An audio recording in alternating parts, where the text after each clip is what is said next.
Intertwined with these prophecies of return are often subtle hints of ancient knowledge or forgotten technologies being reactivated. There are implications of new, unexplained breakthroughs that seem to arrive suddenly, accelerating humanity's path in ways that defy gradual, linear evolution. Modern scientific and technological progress is overwhelmingly attributed to human ingenuity, to the steady accumulation of knowledge, and to incremental discovery, a linear progression from the simplest tools to the most complex machines. This view champions the human intellect as the sole driver of innovation.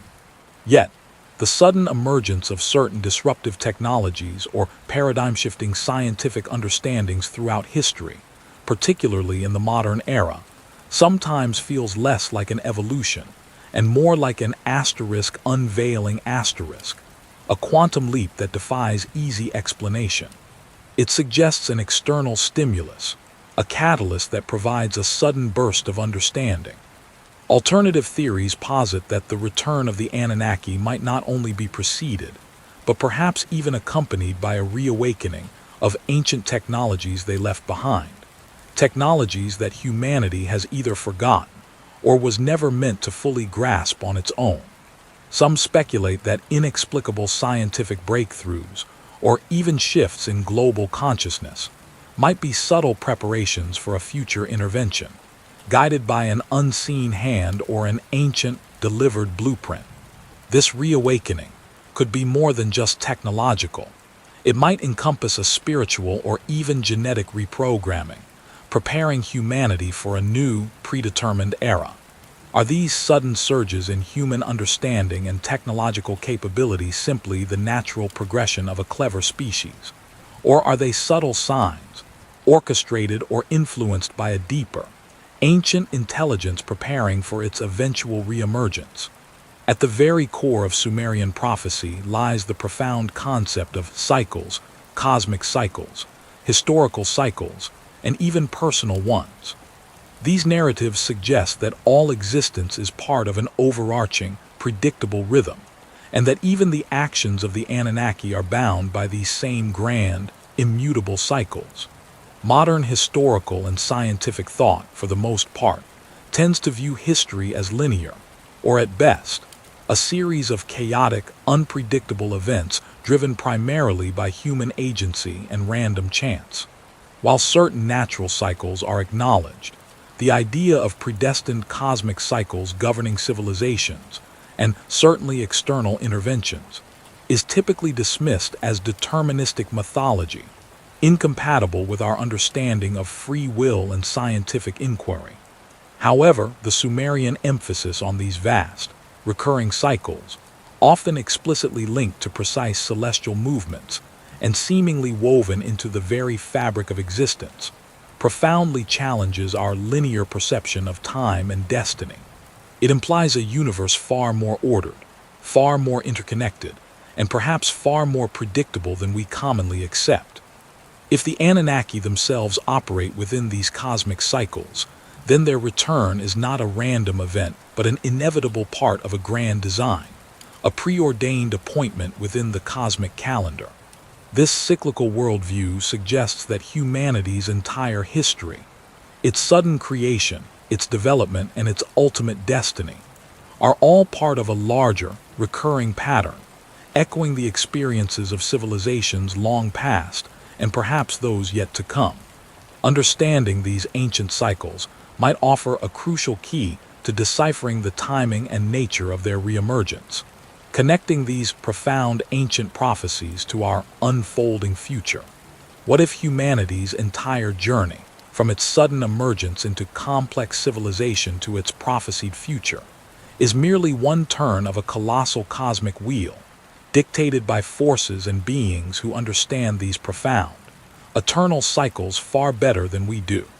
The Sumerian clay tablets, therefore, present us with a choice: to view these prophecies as echoes of a vanished mythological past, or as a coded warning, a meticulously preserved record of an impending celestial event and the reemergence of our ancient creators. The question lingers, a silent reverberation from the distant past. Are these ancient texts mere myths, or a precise, chillingly relevant blueprint for our future?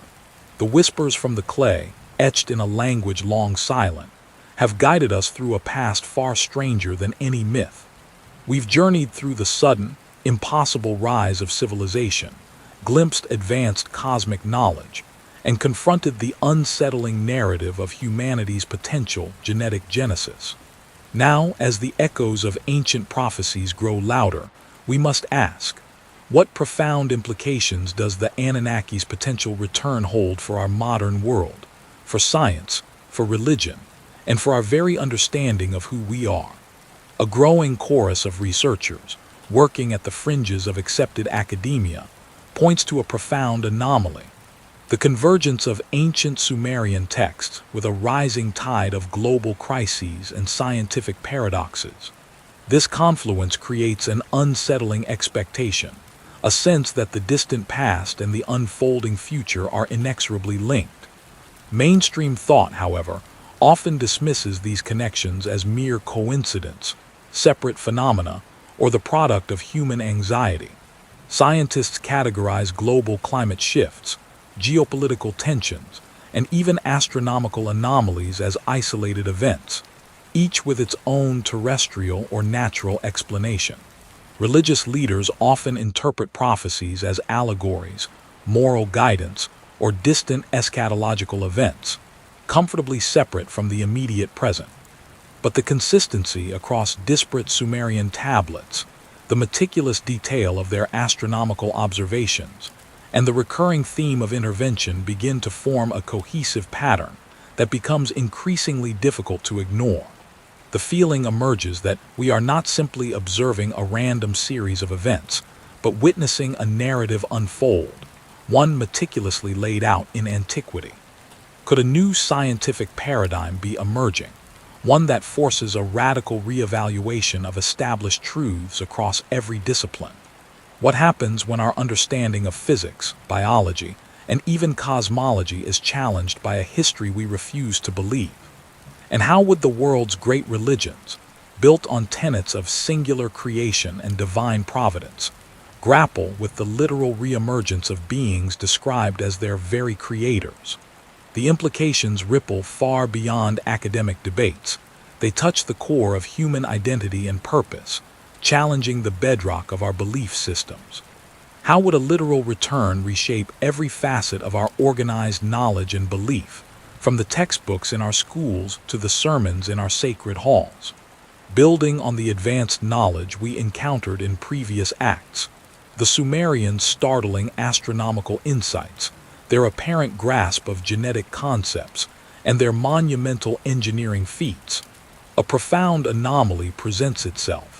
The sheer depth of this impossible ancient knowledge now points not to independent human genius, but to a singular, non-human source.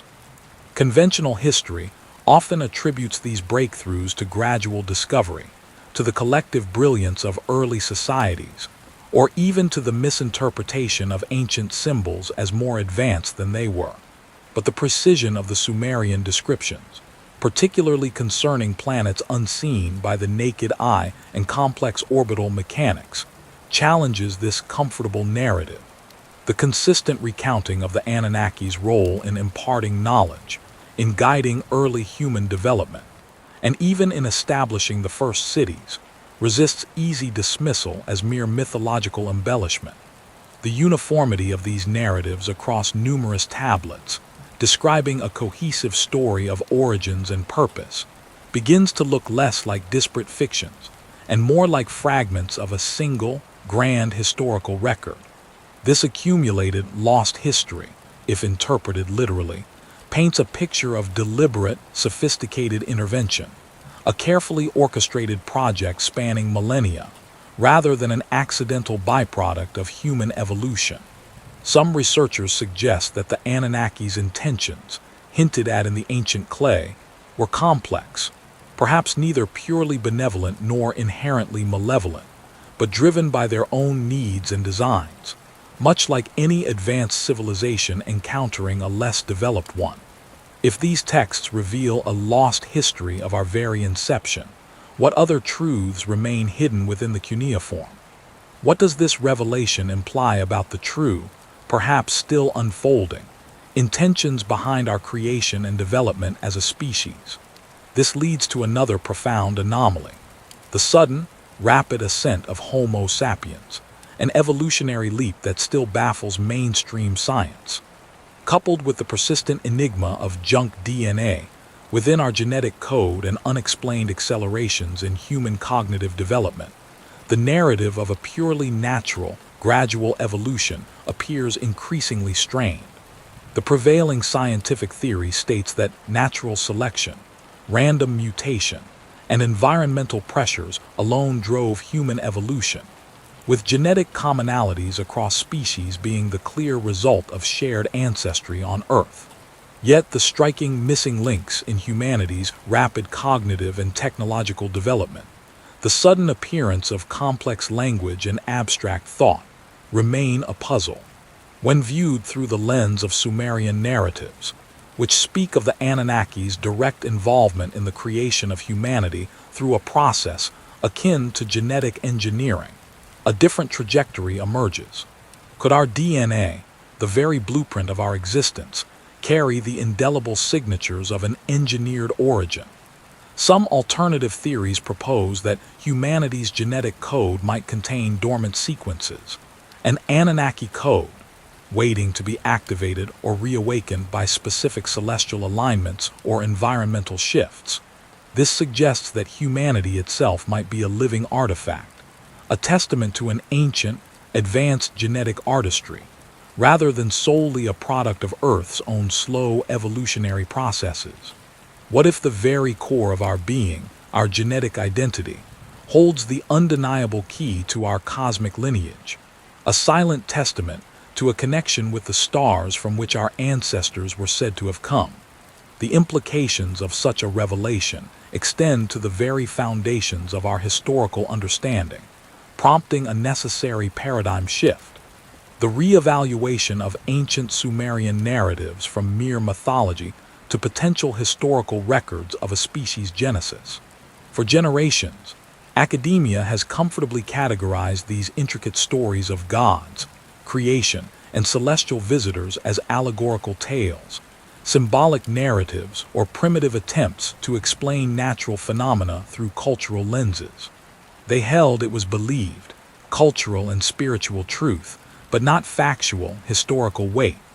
But a growing unease ripples through the traditional halls of scholarship.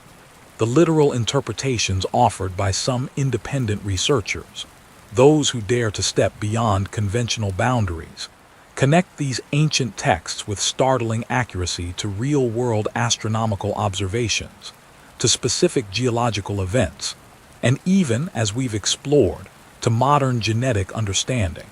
This creates an undeniable tension, a schism between established dogma and unfolding evidence. A burgeoning movement now proposes that these Sumerian tablets are not merely myths to be deciphered for their symbolism, but are ancient history books, literal accounts of interactions, events, and advanced scientific endeavors conducted by beings from another world. This shift is not merely semantic.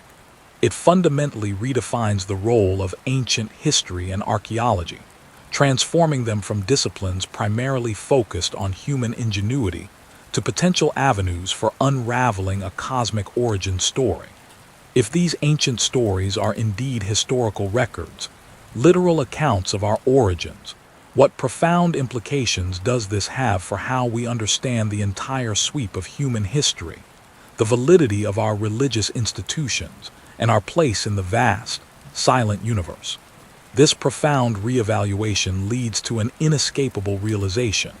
Our past, and thus our future, is far more complex and interconnected with cosmic forces than we dare to imagine. We have encountered the constant interplay of celestial events and terrestrial shifts described in the ancient texts, a cosmic rhythm that seems to mirror our modern, albeit nascent, awareness of extraterrestrial influences. The mainstream scientific view often posits Earth's history as predominantly driven by internal geological and biological processes, with cosmic events like asteroid impacts considered rare, external disruptions, largely disconnected from our day-to-day existence or long-term development. But the Sumerian worldview, so meticulously preserved in their cuneiform, integrated celestial cycles, planetary alignments, and the movements of their sky-dwellers directly into their understanding of earthly events, human destiny, and the very fabric of time. For them, humanity was not an isolated experiment, but an integral part of a larger cosmic tapestry, subject to influences from beyond our atmosphere. Alternative theories suggest that our planet is deeply embedded in a vast, intelligent universe, and that humanity's destiny might be intrinsically intertwined with the orbital mechanics of other celestial bodies, a grand cosmic clock ticking towards a predetermined moment. This perspective challenges our anthropocentric view, implying that our evolution, our civilizations, and even our collective consciousness have been subtly, or perhaps overtly, guided by forces originating far beyond our sun. How much of our past, present, and future has been, and continues to be, shaped by forces beyond our world, perhaps even by the very beings who initiated our species. This culmination of ancient knowledge and modern speculation brings us to the precipice of what Sumerian texts refer to as a great conjunction.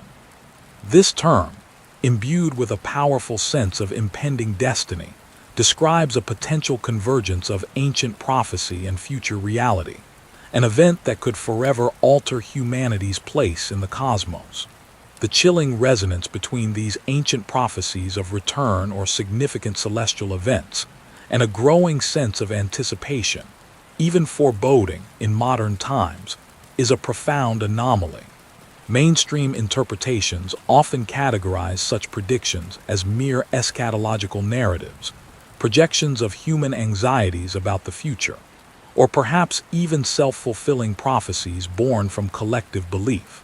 Yet the specificity of certain ancient texts, describing precise celestial alignments, global environmental shifts, or societal upheavals that seem to align with observable phenomena or escalating global crises, creates a compelling argument for a literal interpretation.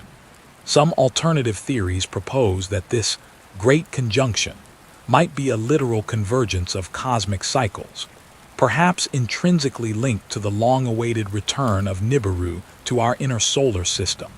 Such an event, they suggest, would not merely be an astronomical occurrence but a moment of profound revelation for humanity. It could mark the end of one age and the beginning of another, an epochal shift in human history, guided or perhaps merely witnessed by our ancient architects, the Anunnaki. As we stand on the precipice of a future that increasingly mirrors these ancient warnings, are we approaching a fated rendezvous, a great conjunction that will forever redefine our species, shattering our illusions of solitude and independence? If the Anunnaki truly return, if the ancient clay tablets speak not of myth but of memory, what then? What will be their role? Will they descend as saviors? But further deepening the mystery is the Sumerian concept of the Sar cycle.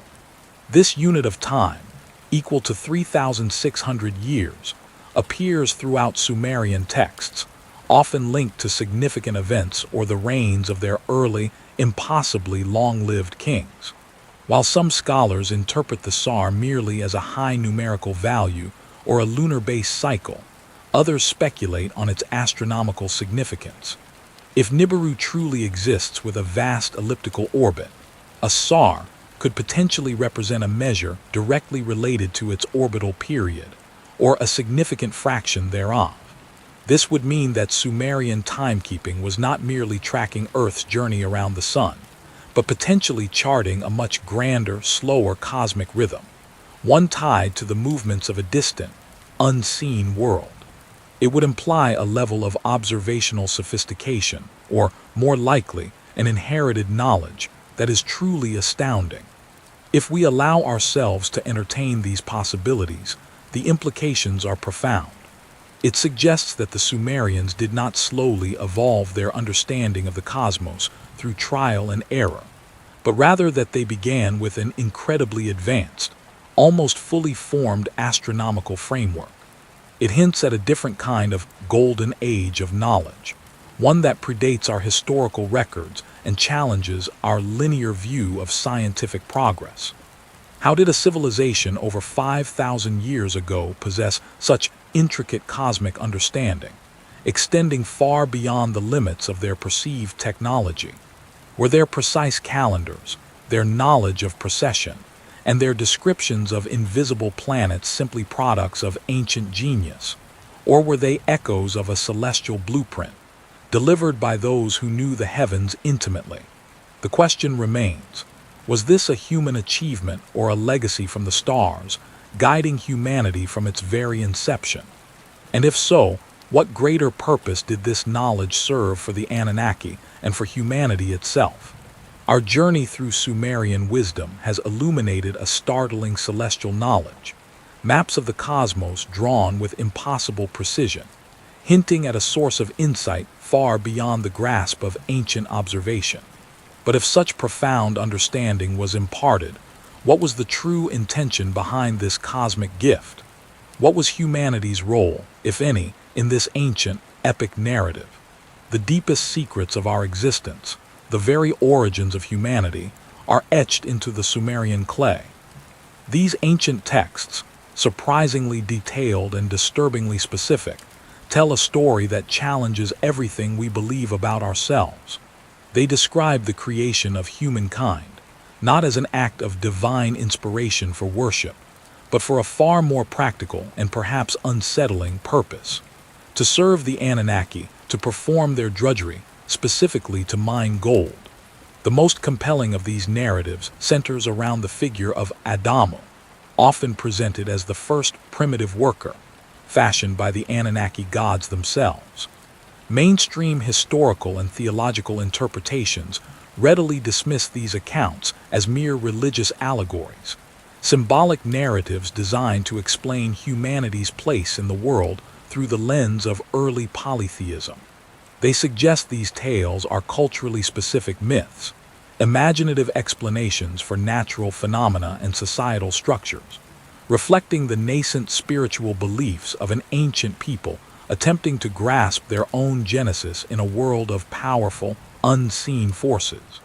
According to this view, the Anunnaki are simply personifications of natural elements or human virtues and vices, their actions purely metaphorical, meant to convey moral lessons or explain the hierarchy of the universe. The creation of Adamu for labor, then, is seen as an allegory for the human condition, a symbolic representation of humanity's inherent struggle and toil on Earth, perhaps even a justification for social stratification in early civilizations. But when we set aside the comforting veil of metaphor and examine these Sumerian creation accounts with a cold, almost clinical eye, a profoundly unsettling pattern emerges. The language chosen by the Sumerians for describing humanity's creation echoes with a resonance that transcends simple myth. Far from being vague spiritual pronouncements, these texts contain strikingly precise descriptions that bear uncanny parallels to concepts we understand today as genetic engineering. The Sumerian tablets speak of mixing essences, of combining the clay of the earth with the blood of the gods to fashion a primitive worker, a Lulu Amilu. This isn't just poetic language. Mixing essences could be interpreted as genetic recombination. Clay could represent the raw biological material, the cellular matrix of existing life forms on Earth, and the blood of the gods, containing their divine essence, suggests the infusion of genetic material from the Anunnaki themselves. This isn't just creation through divine breath.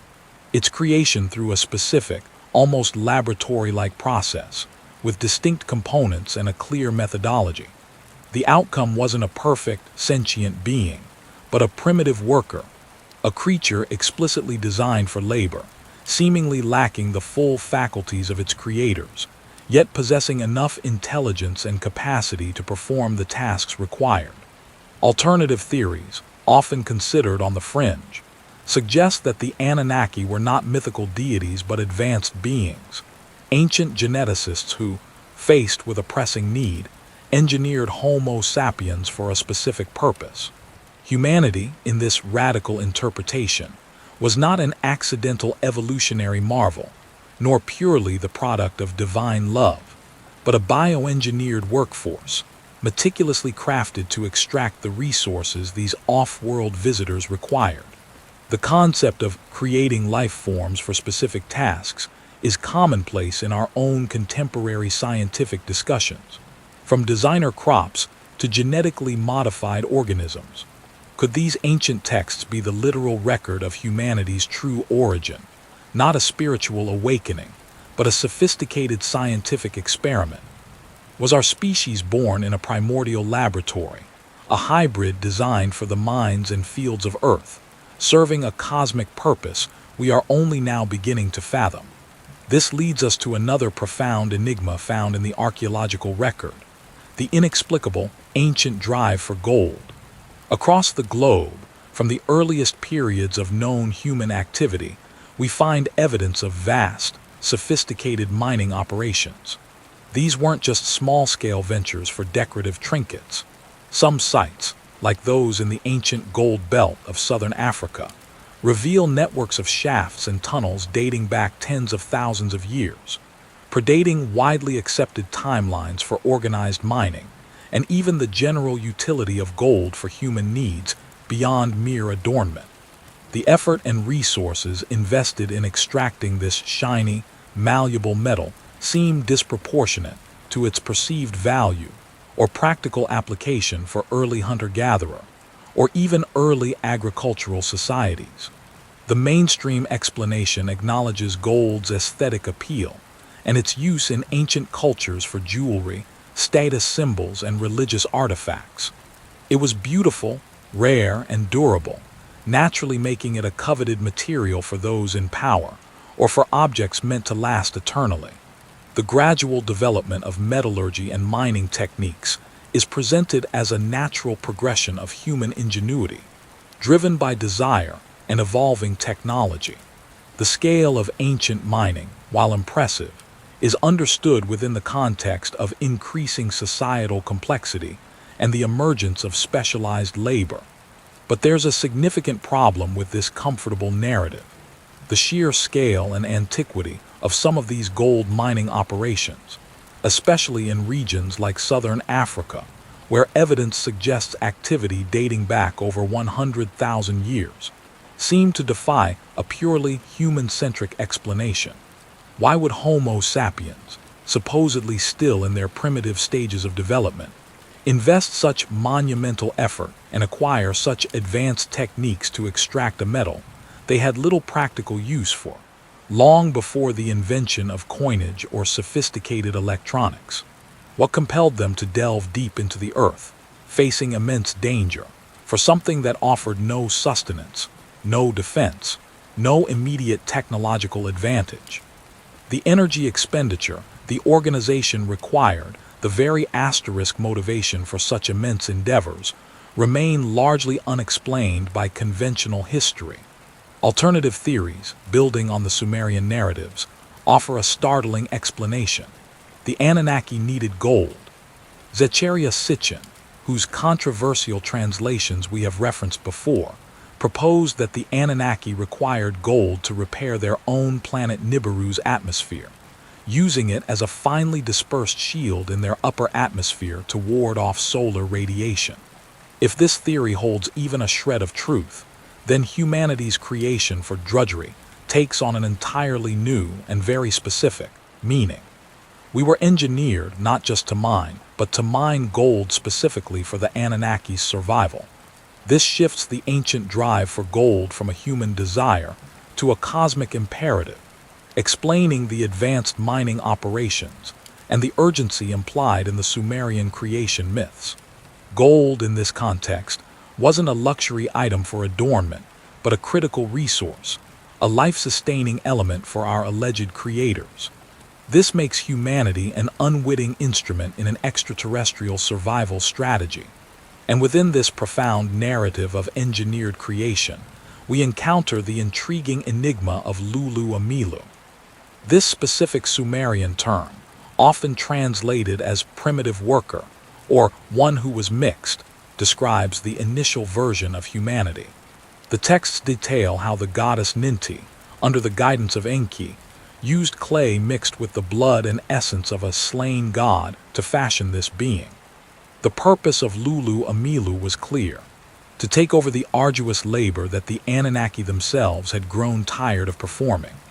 These early prototypes were depicted as strong, capable of toil, but perhaps lacking some of the finer intellectual or spiritual qualities we associate with fully developed Homo sapiens.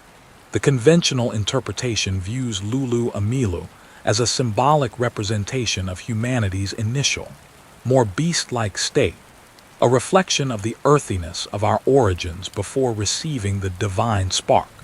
It's seen as a mythological depiction of the transition from a primitive existence to a more refined, divinely influenced state of being.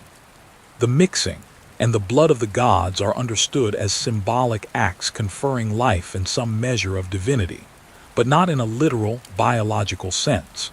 It's a way for ancient peoples to explain the animalistic aspects of humanity coexisting with our higher consciousness, a narrative illustrating the journey of civilization and self-awareness. But the precise terminology and the detailed recipe provided in the texts raise unsettling questions. Why primitive worker and not simply man? Why mixed? If it was a purely spiritual creation, why such specific biological-sounding components? The narrative suggests a deliberate, staged process, almost like a series of experiments. The descriptions in some tablets even hint at early failures or imperfections in these initial creations, requiring further refinement by the Anunnaki. This is not the spontaneous, perfect creation of a benevolent god. It is the iterative process of a geneticist, experimenting and improving upon a design. The focus on Lulu Amilu as a specific asterisk type of human, distinct from later, more advanced versions, strongly suggests a controlled breeding program or a series of genetic modifications. Could Lulu Amilu have been the first successful hybrid, a precursor, or perhaps an entirely separate lineage, engineered specifically for physical labor, deliberately stripped of certain higher Anunnaki traits to ensure subservience? Was this the initial template, subsequently refined over generations, leading to the diverse and complex humanity we are today? Some interpretations propose that the Anunnaki deliberately limited certain cognitive or spiritual capacities in these early creations to prevent rebellion or to maintain control over their workforce, selectively activating or upgrading humanity's genetic code at later stages. This would mean that early Homo sapiens were, quite literally, designed with a specific job in mind, and their very existence was contingent on fulfilling that ancient imperative.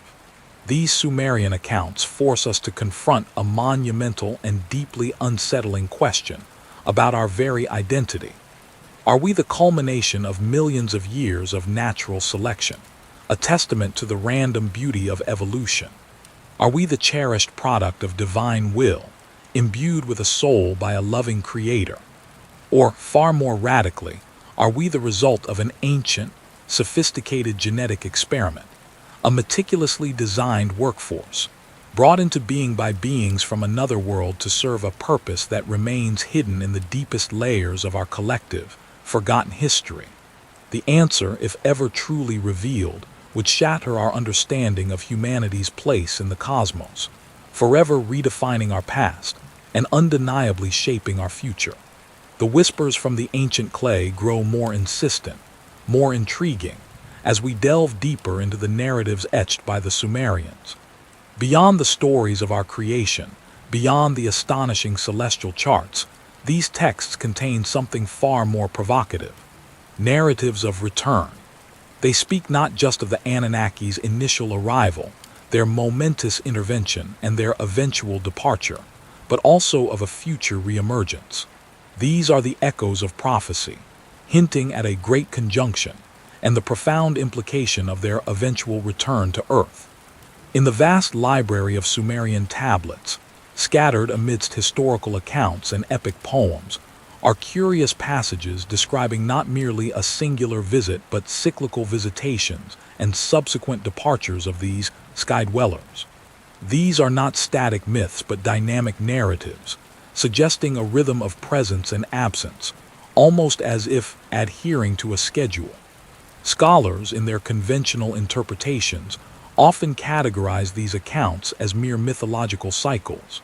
They are seen as allegories of natural phenomena, perhaps reflections of seasonal changes, the ebb and flow of rivers, or the metaphorical renewal and destruction inherent in an agrarian society. For many, these are simply ancient religious narratives, poetic constructs designed to explain the unknown through the personification of divine beings, devoid of any literal predictive power or historical anticipation. But there is a subtle, unsettling precision in some of these narratives that begins to strain such purely allegorical interpretations. These texts often speak with a peculiar weight, describing distinct periods of Anunnaki presence and absence with a detail that feels less like poetic metaphor and more like a chronicle of planned events. The language sometimes suggests not a symbolic narrative, but a profound understanding of ongoing, cyclical engagement. Could these ancient records be more than just charming fables reflecting agrarian rhythms? Some researchers believe these texts are literal records of beings who actually left Earth, having completed a phase of their work, with a clear intention, or perhaps a preordained necessity, to return. This perspective suggests that the Sumerian concept of destiny, or fate, extended far beyond human lives, encompassing the grand cosmic ballet of these powerful entities and their interactions with our world. What if these meticulously etched tablets are not just stories, but a complex roadmap, documenting a profound, cyclical engagement between Earth and an external, intelligent force? Intimately entwined with these narratives of cyclical return are the cryptic references to specific celestial events. Throughout the Sumerian astronomical observations we explored earlier, we find not only an astonishing knowledge of our solar system, but also hints of specific alignments, or even the reappearance of a distant, unseen planet. For some, these are interpreted as direct triggers or markers for the Anunnaki's prophesied return. Mainstream astronomy, however, firmly dismisses the notion of a 12th planet, often referred to as Nibiru, with a vast elliptical orbit. They view Sumerian astronomy, while advanced for its era, as ultimately limited by naked eye observation. Thus, any mention of bodies beyond our immediate visibility is typically ascribed to mythological interpretation or astrological invention, rather than literal celestial mechanics. Yet, the persistent focus within Sumerian lore on a crossing planet, a celestial wanderer linked to major shifts on Earth, and the direct presence of the Anunnaki, cannot be easily dismissed as mere invention, especially when we recall the impossibly accurate astronomical knowledge these people possessed, describing planets invisible without advanced instruments. The return could very well be a literal event, directly tied to Nibiru's predictable, though exceptionally long, orbital period. When this hypothetical planet approaches the inner solar system, its inhabitants, the Anunnaki, would once again be brought into proximity with Earth. This perspective suggests the Sumerians might have encoded a precise celestial calendar, a countdown to a great conjunction that triggers these prophesied events, a realignment of cosmic energies that profoundly influences our planet. What if the Sumerians possessed genuine knowledge of a planet beyond our modern telescopic reach? And what if their prophecies of its return and the accompanying reemergence of the Anunnaki are not mythical, but based on actual, cyclical celestial mechanics? Beyond the celestial realm, some Sumerian texts contain ominous descriptions of societal upheaval, widespread conflict, environmental cataclysms, or even unforeseen technological leaps that appear to foreshadow dramatic global transformations. These are often presented with a sense of inevitability, as if part of a preordained sequence of events. Conventional historical and anthropological perspectives typically interpret these narratives as mere reflections of the often tumultuous nature of early human civilization.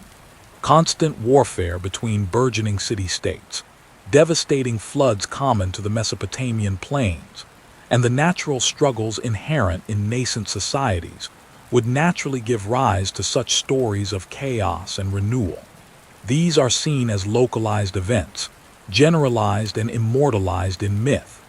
However, the sheer scope and scale of some of these descriptions, coupled with their specificity in depicting disruptions that seem to transcend typical ancient, but there's a problem with this comfortable explanation. As we delve deeper into these ancient narratives, we encounter an unsettling precision and an extraordinary level of detail that transcends simple allegory. The descriptions of the Anunnaki within these texts are not vague, ethereal spirits floating through the cosmos.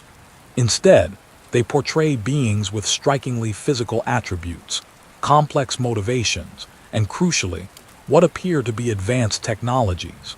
They describe sky-dwellers who arrive in celestial boats that roar and emit fire, who manipulate the earth, and who engage in what sounds suspiciously like engineering feats, such as diverting rivers or establishing vast mining operations. Their actions are not always benevolent. They exhibit human-like flaws and ambitions, jealousy, rivalry, anger, even strategic planning for resources. These are not just distant gods demanding worship. They are active participants in the mundane affairs of Sumer, often directly interacting with humanity, guiding, instructing, and at times, directly intervening. The consistency of these detailed accounts across countless disparate tablets presents a baffling anomaly, prompting questions far beyond conventional mythology. The narratives speak of their councils, their disagreements, their hierarchy, and their eventual departure, all described with a specificity that seems almost journalistic, challenging the notion that these are merely symbolic tales. Could these narratives be more than just myth? Alternative theories emerge from a direct and literal interpretation of these ancient words. Foremost among these controversial figures is Zecharia Sitchin, a scholar whose lifelong work involved translating and interpreting Sumerian and Akkadian cuneiform texts. Sitchin, unlike his academic peers, rejected the notion of allegory, proposing instead that the Sumerian texts were historical records. His controversial translations, beginning in the 1970s, posited that the Anunnaki were not mythical deities but physical beings, an advanced extraterrestrial race from a planet called Nibiru, entering our solar system on a vast elliptical orbit every 3,600 years. He argued that these beings, those who from heaven to earth came, arrived on Earth seeking gold to repair their planet's atmosphere, and genetically engineered early humans to serve as a workforce. Sitchin's interpretation paints a picture not of gods, but of colonizers, scientists, and engineers, whose actions and technologies were meticulously documented by the grateful or bewildered Sumerians. While dismissed by mainstream academia as pseudoscience, his work challenges the very foundation of human history, suggesting our origins are tied to an off-world visitation and intervention. The depth and sheer volume of the Sumerian descriptions, he argued, were too specific, too technologically precise, to be mere figments of imagination. They detailed everything from the Anunnaki's journey to Earth, their settlements, their conflicts, and their direct involvement in shaping early human civilization, from agricultural practices to urban planning and legal systems. Sitchin meticulously cross-referenced thousands of tablets, demonstrating a consistent narrative that, when taken literally, forms a coherent, detailed history of extraterrestrial engagement with early humanity. Further amplifying this unsettling perspective are the Sumerian king lists, perhaps one of the most enigmatic documents to emerge from the clay. These lists detail the reigns of rulers, beginning with the mythological antediluvian period before the Great Flood. What makes them so extraordinary and so baffling are the impossibly long durations of these early reigns. Kings are recorded to have ruled for tens of thousands of years, periods stretching far beyond any known human lifespan or historical precedent. For instance, the first king, Alulim, is said to have ruled for 28,800 years, followed by Alanger for 36,000 years. In total, 8 kings ruled for a combined 241,200 years before a great flood swept over the land. After the flood, the reigns become dramatically shorter, eventually aligning with historical timelines we recognize, often lasting decades or a few centuries, much like rulers in later ancient civilizations. This stark contrast between the pre- and post-flood rulers presents a profound mystery that resists easy explanation. The mainstream explanation attempts to rationalize these absurdly long reigns as mythical exaggerations, symbolic representations of divine favor, or perhaps a different unit of time that is now lost to us.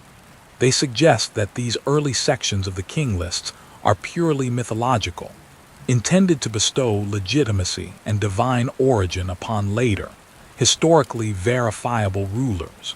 The idea is that the Sumerians, like many ancient cultures, sought to project an image of timeless authority and celestial connection onto their foundational figures, linking their earthly kings directly to the gods and an unbroken, ancient lineage. This interpretation effectively separates the first section of the king lists from the latter, more historically grounded portions, relegating the impossibly long reigns to the realm of pure fantasy or religious symbolism. They propose that these numbers are not meant to be taken literally, but rather as expressions of divine power and the sacredness of kingship in primordial times. But what if these texts are not exaggerations, but literal accounts? The but moment here compels us to consider the unsettling implication. If taken literally, these impossibly long reigns imply a different kind of humanity or lineage ruling Sumer before the Great Flood. Could these pre-flood rulers have been the Anunnaki themselves, or perhaps the earliest generations of the genetically engineered hybrid beings they created, possessing lifespans far exceeding our own? Some alternative theories propose that these individuals were not fully human as we understand it, but beings whose biology or technology allowed for such extended existences, perhaps sustained by advanced medical or genetic means. Could it be that the Anunnaki, with their advanced understanding of genetics and perhaps even time itself, sustained these early rulers for purposes unknown, managing their created civilization directly? The abrupt shortening of reigns after the flood could then be interpreted as a deliberate shift, perhaps a withdrawal of direct Anunnaki oversight or a change in the genetic makeup of the ruling class, transitioning to a more familiar human lifespan once humanity was deemed capable of self-governance or had fulfilled its initial purpose. This anomaly in the king lists stands as a powerful testament against the comfortable notion of simple myth, instead hinting at a complex, multifaceted history that defies our current understanding of human evolution and chronology. It suggests that the history of governing earthly kingdoms might have begun with beings very different from us, raising a tantalizing question about the true ancestry of power and authority on this planet. Then there is the Epic of Gilgamesh, a literary masterpiece considered one of the earliest surviving works of literature, inscribed over thousands of lines on these very same clay tablets. It tells the heroic tale of King Gilgamesh of Uruk, his quest for immortality, and his encounters with gods and mythical beasts. For centuries, it has been revered as a powerful myth, a profound allegory of human mortality, friendship, and the search for meaning in a world beyond our control. The mainstream view acknowledges its literary and cultural significance, seeing it as a window into ancient Mesopotamian beliefs about heroism, the divine, and the afterlife.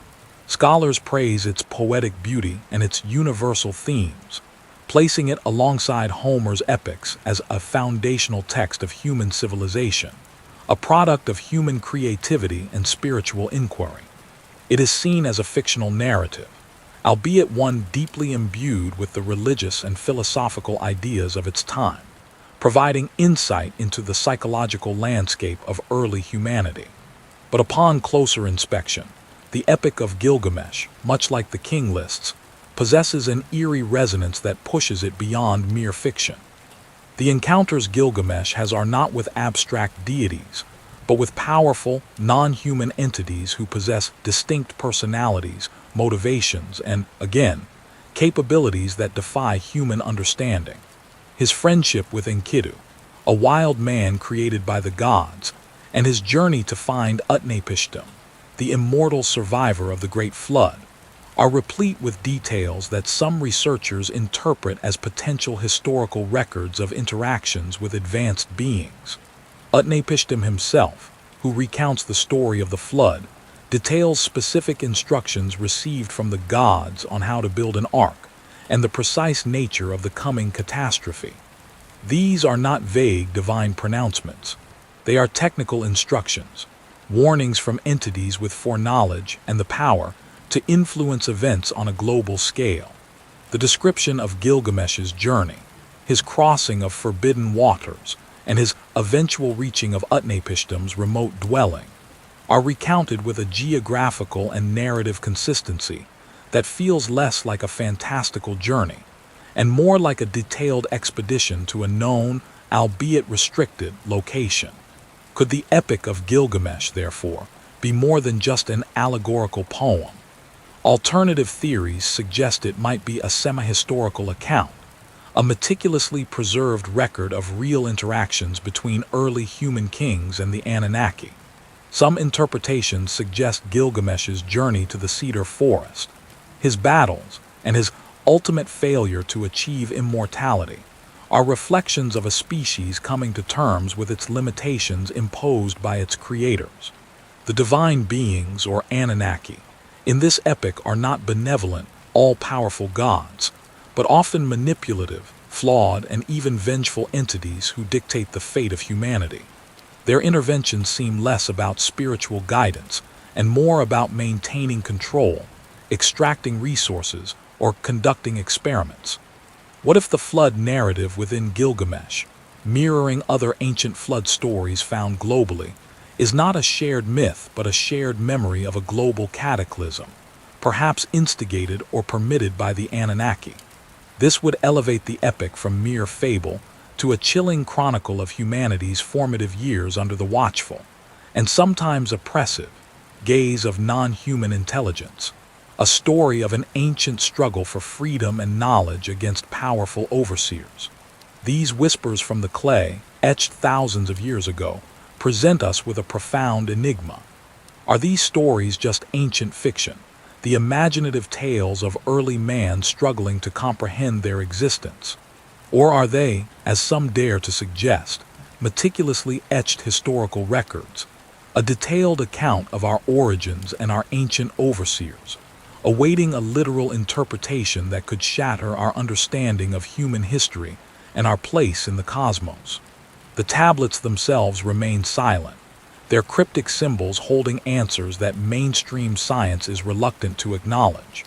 But their persistence, their precision, and their startling congruity with a timeline of instant complexity force us to consider the possibility that these are not mere myths, but a hidden history waiting to be fully decoded. The true nature of the Anunnaki narratives, whether ancient fiction or veiled historical truth, continues to be one of the most compelling and unsettling questions emerging from the very dawn of civilization. From the intricate tales of forgotten kings and their otherworldly patrons, etched into clay for millennia, we now turn our gaze to the heavens themselves. For it is within the Sumerian understanding of the cosmos that some of the most profound anomalies, and perhaps the clearest echoes of a hidden past, reside. The sheer breadth of astronomical knowledge possessed by the Sumerians is, for many, simply baffling. They charted celestial movements with a precision that seems impossible for their era.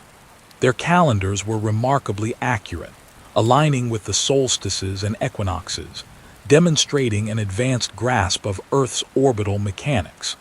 They meticulously tracked the movements of the visible planets, noting their retrograde motions and cycles. More astonishingly, they seemed to understand the phenomenon of the precession of the equinoxes, a subtle, slow wobble of Earth's axis that shifts the backdrop of the stars over millennia, taking over 25,000 years to complete a single cycle. To observe, measure, and understand such a protracted celestial dance without advanced instruments feels profoundly unlikely. The mainstream academic perspective tends to attribute this sophisticated understanding to generations of careful, patient observation. Ancient Mesopotamian priests, it is argued, spent their nights diligently staring at the sky, charting every twinkle and transit, gradually building up a vast empirical database. This sustained dedication, combined with perhaps some serendipitous discoveries, could have led to their impressive astronomical capabilities. Their calendars, it is suggested, evolved slowly, refined over centuries through practical application and collective learning, while their understanding of the solar system was purely based on what was visible to the naked eye. But then, we encounter a fundamental problem with this comfortable explanation. The Sumerian tablets, cylinder seals, and iconography contain descriptions and depictions that extend far beyond what could be seen with the unaided eye.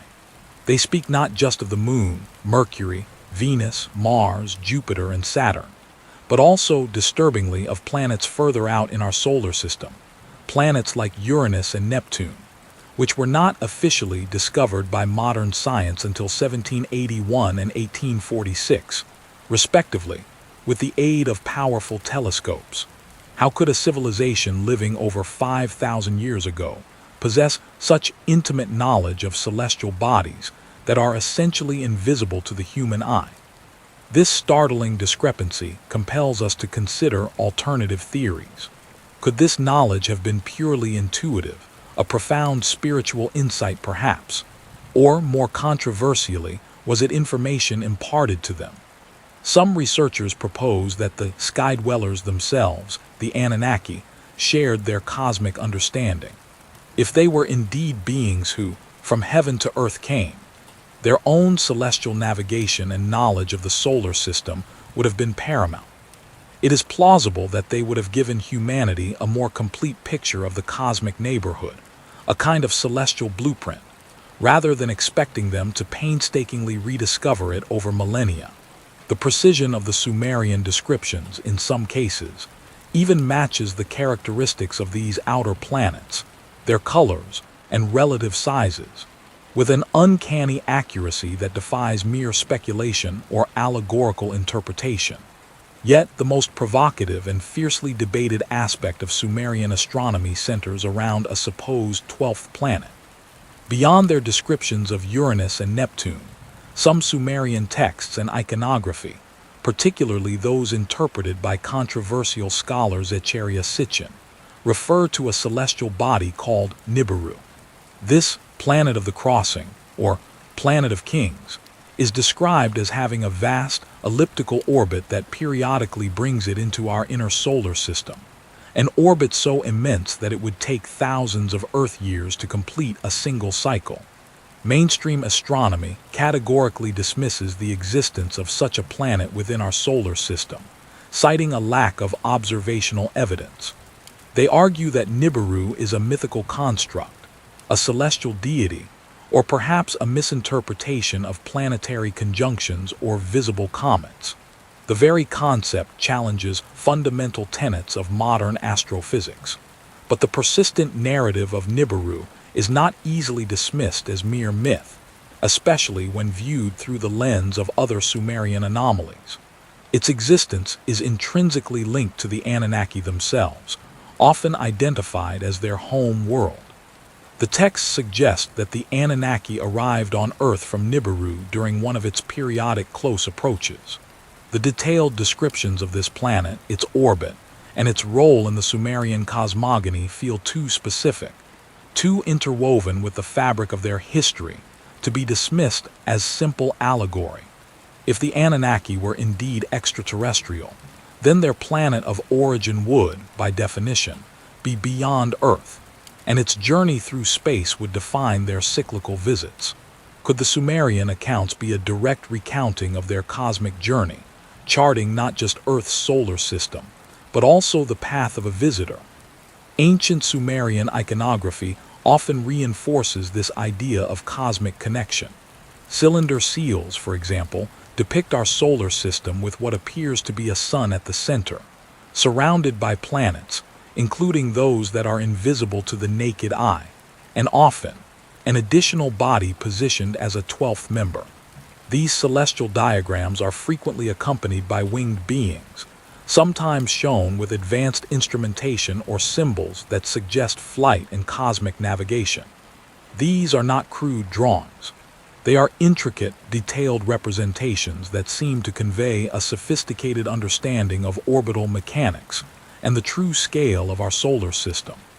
The presence of these gods, or Anunnaki figures alongside such precise astronomical data, suggests a direct correlation, that the knowledge was not asterisk discovered by the Sumerians, but rather asterisk revealed asterisk to them. Everything you've been taught about the dawn of civilization is wrong.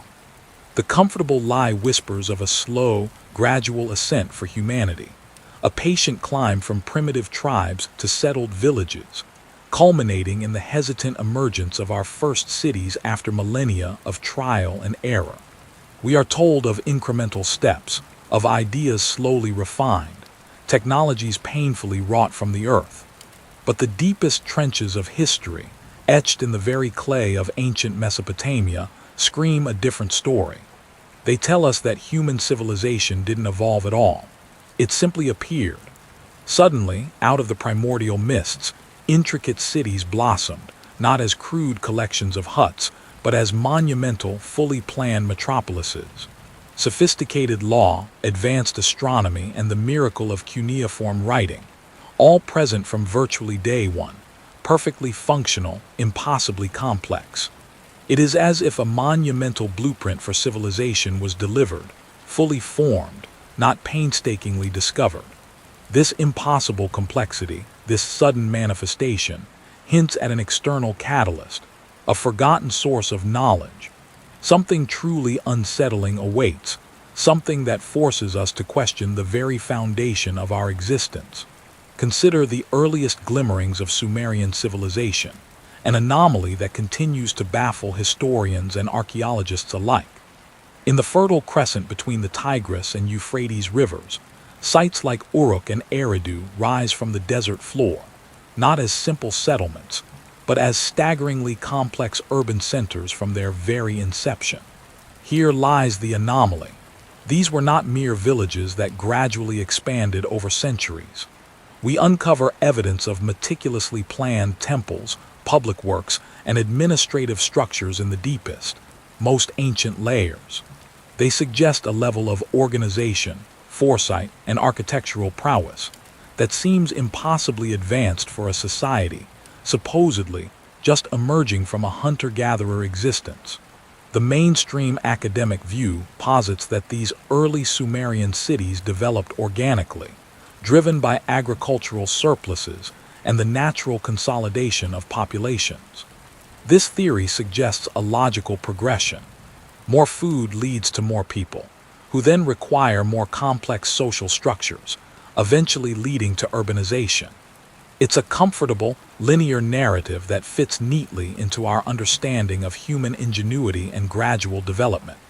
We imagine generations slowly building, experimenting, and refining their techniques. But there's a profound problem with this explanation. The archaeological record doesn't fully support this slow, organic growth model. Instead, we see an almost instantaneous leap.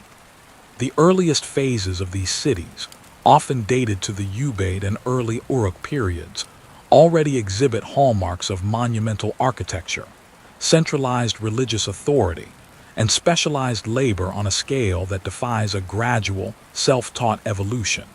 It's not just a temple, It's a vast temple complex. It's not just a dwelling, it's part of an organized urban grid. The planning appears almost preordained, as if a master plan was in place from the very beginning. How does a society learn to manage monumental construction, complex irrigation systems, and a multi-tiered social hierarchy overnight, after millennia of basic subsistence? This startling discrepancy opens the door to alternative theories, ideas that stray far from the conventional wisdom. Some researchers believe that this sudden burst of urban sophistication could only have been achieved with the guidance of an external, more advanced group. Could it be that the blueprint for these first cities, with their intricate planning and advanced infrastructure, was not an indigenous human invention but an imparted knowledge? Theories range from the remnants of a lost, highly advanced pre-flood civilization, whose survivors brought their wisdom to a nascent humanity, to the more provocative notion of direct intervention. Could it be that the very entities mentioned in their own texts, the Anunnaki, those who from heaven to earth came, were the architects, providing the initial schematics and organizational principles for these first metropolitan wonders? This would explain the sudden, fully formed appearance of such complex urban environments. It wasn't human trial and error, it was a delivered instruction. If a civilization could seemingly manifest such intricate urban centers overnight, what else did they possess from their inception? This leads us to another profound anomaly: the emergence of cuneiform writing. Sumerian cuneiform is recognized as the world's first true writing system, not a collection of crude pictograms, but a complex, sophisticated method for recording language, laws, literature, and astronomical observations. It appeared almost miraculously, fully functional, and serving a vast array of administrative and conceptual needs. The mainstream explanation for cuneiform's development is that it evolved slowly from simple pictographic symbols, which gradually became more abstract over centuries, eventually phoneticized and stylized into the wedge-shaped marks we recognize today. This theory suggests a natural progression born out of necessity, the need to keep economic records, manage resources in increasingly complex societies, and eventually to codify laws and recount narratives. It aligns with the idea of a slow, human-driven intellectual evolution. But once again, the evidence presents a baffling challenge. While earlier proto-writing systems do exist, the leap to fully develop cuneiform seems incredibly abrupt. The earliest excavated tablets, particularly those from Uruk dating back to the late 4th millennium BCE, already demonstrate a remarkable level of sophistication and standardization. These are not hesitant experimental scribblings. They are complex administrative documents, lexical lists, and even early literary fragments, suggesting a complete system of grammar, syntax, and a vast vocabulary already in place. It's as if the system was designed, not merely stumbled upon. Why would a rudimentary society suddenly require and instantly produce such an intricate tool for communication and record keeping? It feels less like an invention and more like an implementation. This instant complexity of cuneiform fuels alternative interpretations. Some researchers propose that such a complete system could have been taught to early humans by a more advanced entity. If the blueprint was delivered for cities, could it not also have been delivered for the very means to manage and understand them? Perhaps the Anunnaki, themselves needing a system to communicate with or direct their burgeoning human workforce, imparted this knowledge directly. Their own texts speak of beings who could write, who possessed vast libraries, and who mandated the keeping of records. Could cuneiform be an echo of an even older, more advanced writing system, simplified and adapted for early human use? This perspective transforms cuneiform from a slow human achievement into a potential gift, a tool of empowerment bestowed upon humanity by its enigmatic creators. Beyond the brick-and-mortar wonders and the miracle of written language, Sumerian civilization also exhibited an astonishing grasp of the cosmos. a level of astronomical and mathematical knowledge that beggars belief for their supposed error. Their intricate calendar systems, their precise understanding of celestial movements, and their sophisticated sexagesimal base 60 numerical system are profound mysteries. They calculated lunar and solar cycles with incredible accuracy, understood the concept of the precession of the equinoxes, and charted the movements of planets in ways that seemed far beyond the capabilities of their crude observational tools. The mainstream explanation attributes this astronomical prowess to diligent, long-term observation. Generations of Sumerian priests and scribes, patiently watching the night sky, meticulously recording cycles, and slowly building a body of knowledge. This theory credits their keen intellect and dedication, suggesting that without telescopes or advanced instruments, they simply observed with greater patience and accuracy than we might imagine. Their mathematical system, too, is seen as an organic development, a practical tool for administration and engineering that naturally evolved to be highly efficient. But here again, we encounter the persistent but. The sheer depth and accuracy of their astronomical knowledge seemed to leap far beyond what mere naked-eye observation over a few centuries could provide.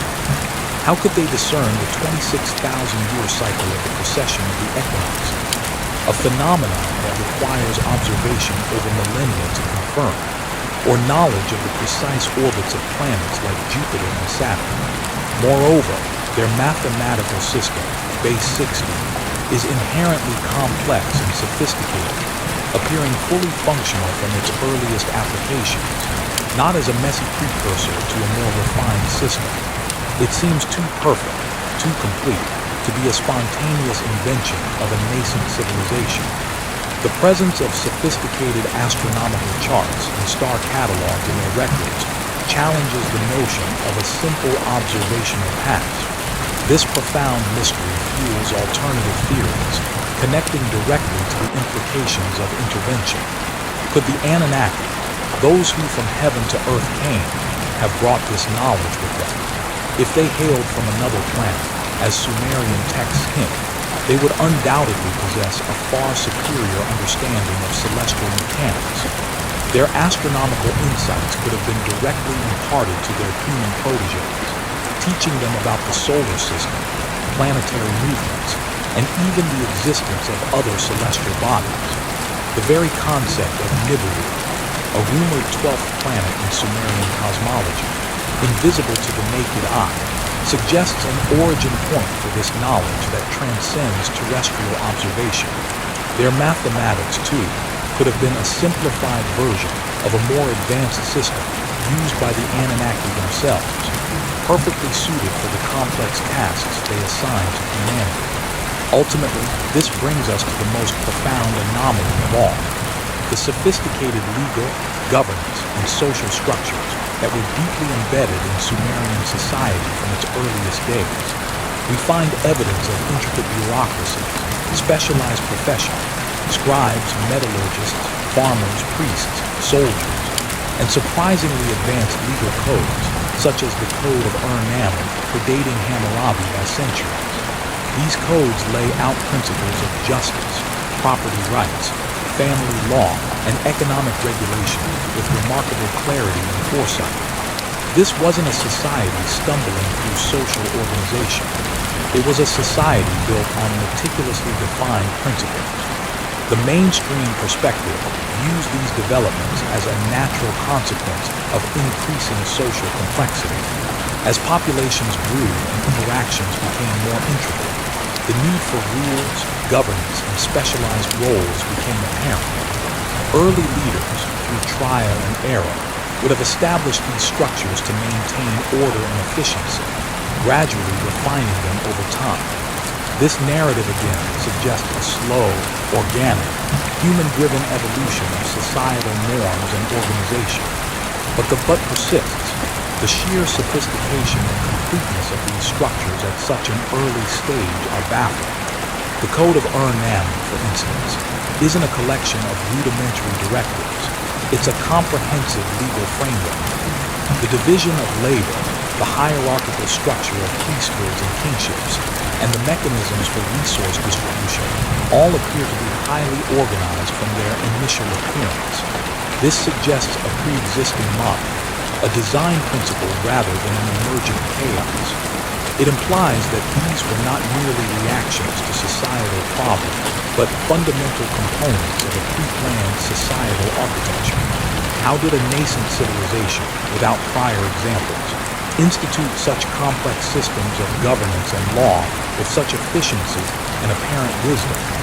This persistent enigma leads to compelling alternative theories.